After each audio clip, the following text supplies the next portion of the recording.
Good afternoon, I'm Muhammad Amin and you're watching News on 2. The Royal Malaysian Police, PDRM, are still investigating the alleged sex video implicating a cabinet minister, and no time period has been specified for completion of the probe. Now, Home Minister Tan Sri Muhyiddin Yassin reiterated that the ministry has handed the matter over to the task force set up last month to solve the case without any interruptions.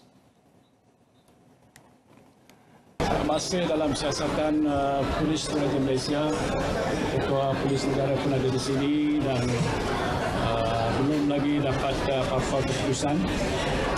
Kita tak menetapkan satu tempoh tertentu dan kita di peringkat Polis Diraja telah membuatkan pasukan tugas dan kita tidak mengganggu mereka. Mereka buat apa yang patut. Lepas itu akan dikemukakan pada Ketua Polis Negara dan saya sendiri sebelum kita bawa pada Yang Berhormat Perdana Menteri. Tan Sri Muhyiddin said this after attending a Hari Raya event held with personnel from PDRM and the Federal Territories Ministry in Kuala Lumpur yesterday. Also in attendance were Federal Territories Minister Khalid Abdul Samad and Inspector General of Police Dato Sri Abdul Hamid Bador. And at the same press conference, Inspector General of Police Dato Sri Abdul Hamid said that efforts to track down fugitive businessman Lau Teck Joe, better known as Joe Lau, for his involvement in the 1MDB scandal must be done carefully to ensure that sensitivities between the countries involved are preserved. Terpaksa dilakukan dengan penuh berhati-hati, dengan cermat, ya, supaya kita tidak tersilap langkah. Dan supaya pihak berkuasa negara di mana beliau menyembunyikan diri tidak terasa bahawa macam seolah-olah kita ni nak menekannya lah. So perundingan sedang berjalan, ya.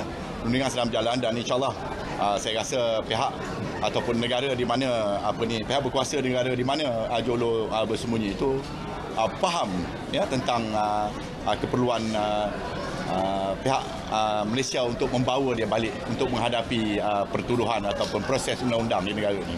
So sedang berjalan, so insya-Allah. Now, the Johor government is drawing up a sustainable town development plan for Pasir Gudang as a long-term measure to address environmental issues in the area. Well, Menteri Besar Dato Dr. Shahruddin Jamal said this would involve studying the possibility of relocating high-risk chemical factories and creating a buffer zone between the industrial and residential areas. Dan itu juga menyokong 6 tindakan segera yang dibertangkan oleh Yang Berhormat Kementerian Tenaga, Sains, Teknologi, Alam Sekitar dan Perubahan Iklim (MESTEK) dalam sidang parlimen baru-baru ini. Antaranya ia mewujudkan stesen pengawasan gas pencemar toksin otomatik, pembelian alat pengukur gas bergerak dan mewajibkan premis industri memasang alat pemantauan pelepasan sisa bahan kimia. During his winding-up speech at the State Assembly sitting yesterday, he also said the Johor government is serious in addressing the pollution problem in Pasir Gudang and would set up 2 committees to monitor the pollution situation in the area.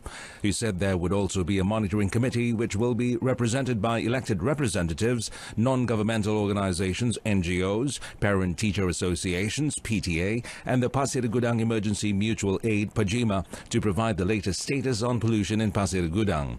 Elaborating further, Dr. Shahruddin said these 2 committees will meet periodically and report directly to the state, local government, urban well-being and environment committee chairman every month.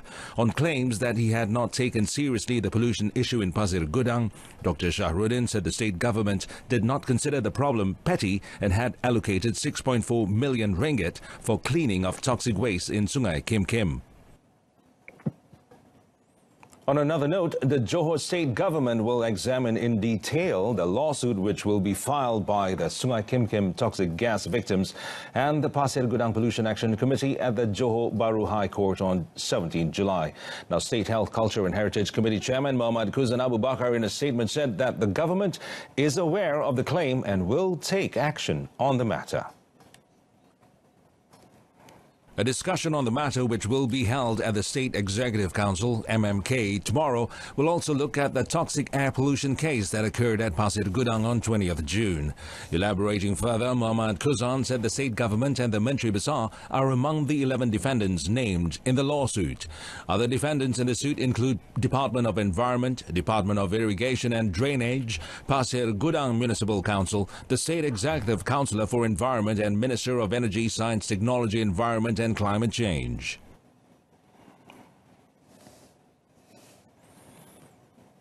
Well, the Sultan of Johor, Sultan Ibrahim Sultan Iskandar, said Malaysia's education system must play a vital role in promoting unity among various races in the country.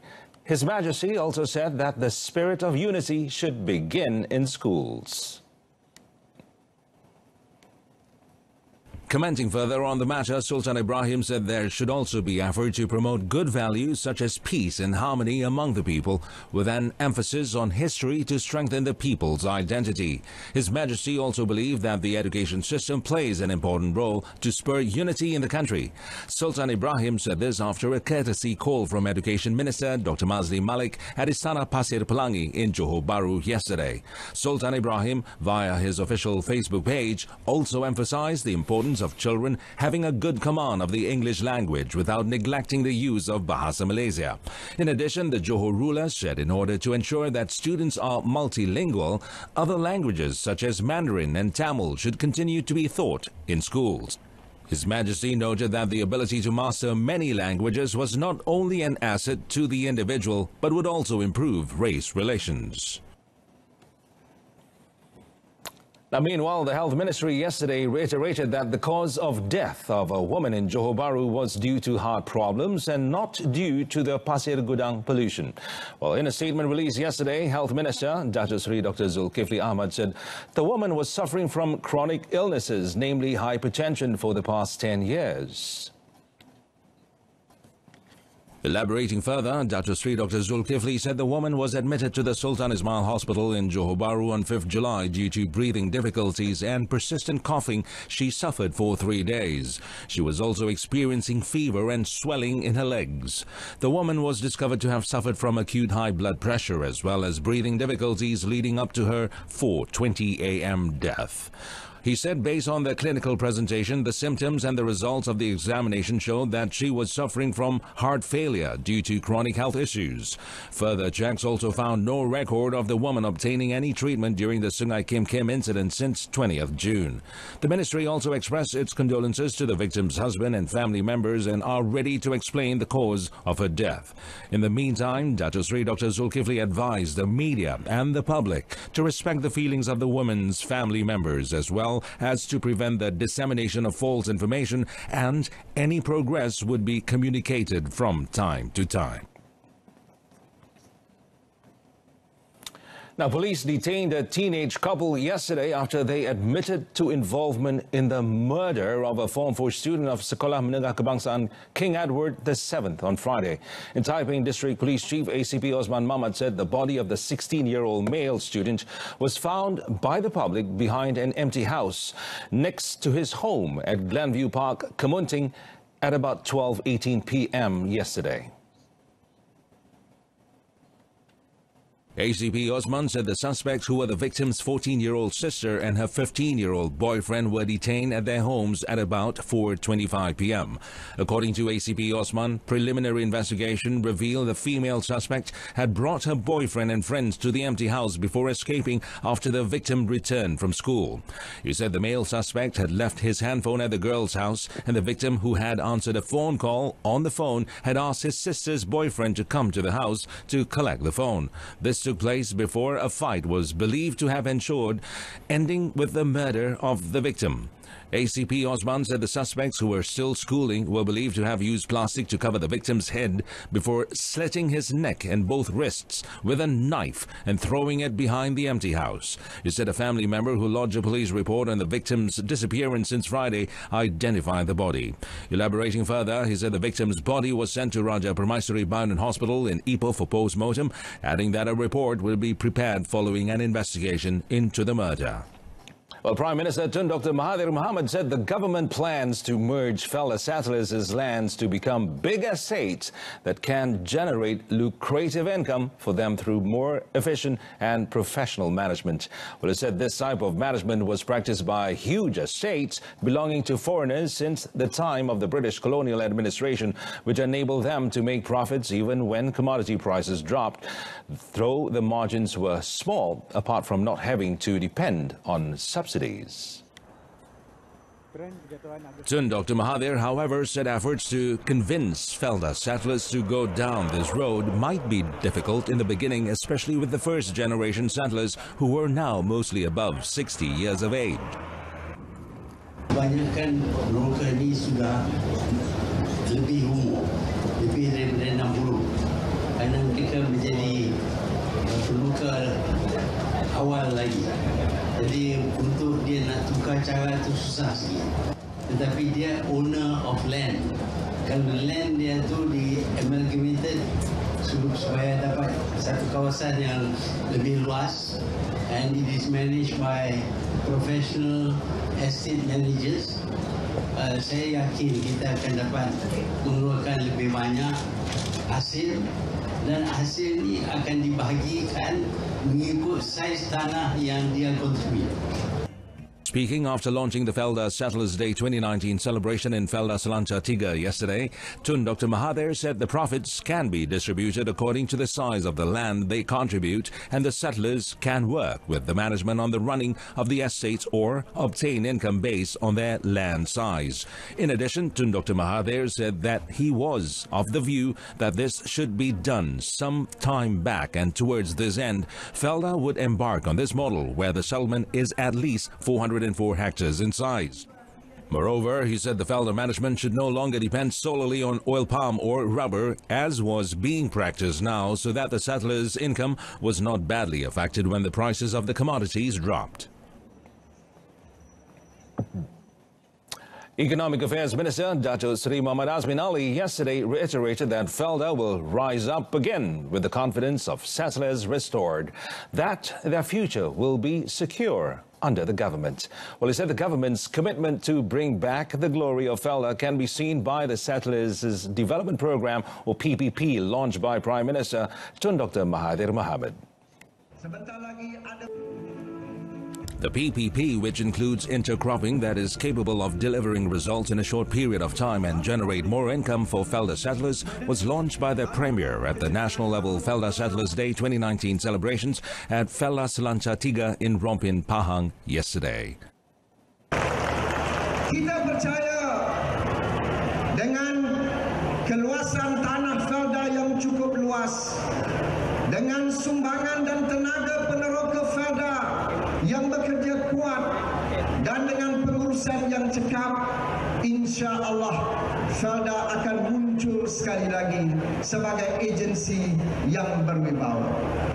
Dato Sri Muhammad Azmin said Felda, under the leadership of its founder, the late Tun Abdul Razak Hussain, Malaysia's second Prime Minister, managed to help reduce the Bumiputra economic gap with other races through the opening of government land, which at one time allowed the country to contribute 25% of world palm oil production.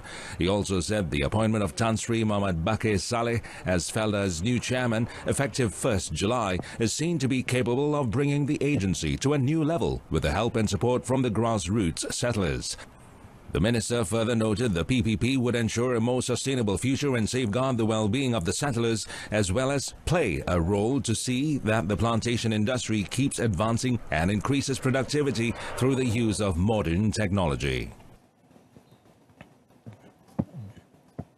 Now, the Malaysian Maritime Enforcement Agency, MMEA, together with other relevant agencies, will be intensifying operations to combat fish bombing in Sabah waters. MMEA Sabah Director Rear Admiral Kamaruzaman Abu Bakar and Abu Hassan said that since May, the agency has undertaken special operations in the waters of Kota Belud, Mantanani and Gaya Island to curb the menace. Elaborating further, in a statement released yesterday, Rear Admiral Kamaruzaman said the operations were carried out following public complaints and intelligence, which found that fish bombing activities were being practiced in the areas and diving activities thus could not be performed.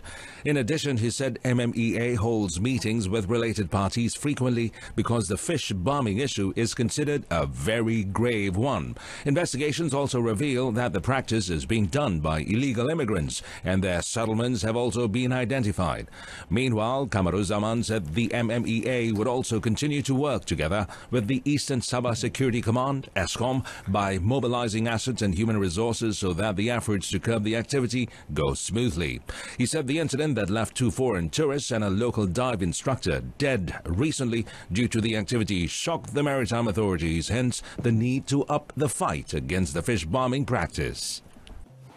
And that concludes this afternoon's edition of News on 2. In our top story, Johor government to draw up sustainable development plan for Pasir Gudang.